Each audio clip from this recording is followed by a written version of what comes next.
tayo ngayon sa harap ng gusaling ito kung nasaan ang FCF Minerals na patuloy pa rin pong pinahihintulutan o patuloy pa rin pong nandarambog sa lupang ninuno at nangangamkam ng lupang binubungkal ng ating mga magsasaka. Nandito tayo ngayon upang dalhin ang panawagan ng mamamayan ng Dupac del Norte, Nueva Vizcaya. Itigil ang pagmimina sa kanilang lupa.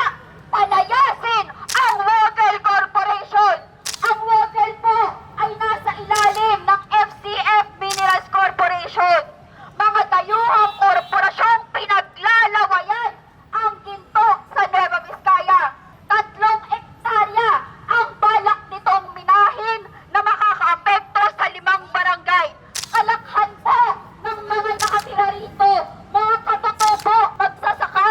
Palayasin ang mga dayuhan at dambuhalang korporasyon. Dinangin natin ang sarili nating yaman.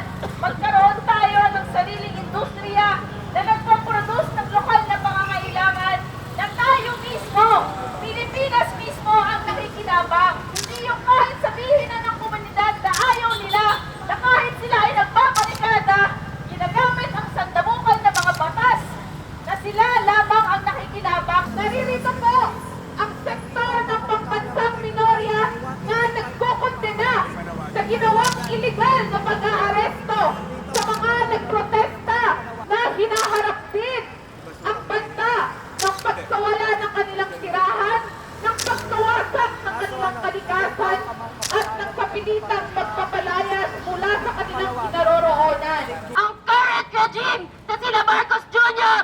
at Sara Duterte na nagpapahintulot sa mga proyekto na to na nagsisira sa kalikasan, nagpapalayas ng komunidad at patuloy na pinapasista ang mga mamamayang pinoprotektahan ng kalikasan. To all the people who are here, your life is no different from the people who are fighting for their land in Dupac del Norte.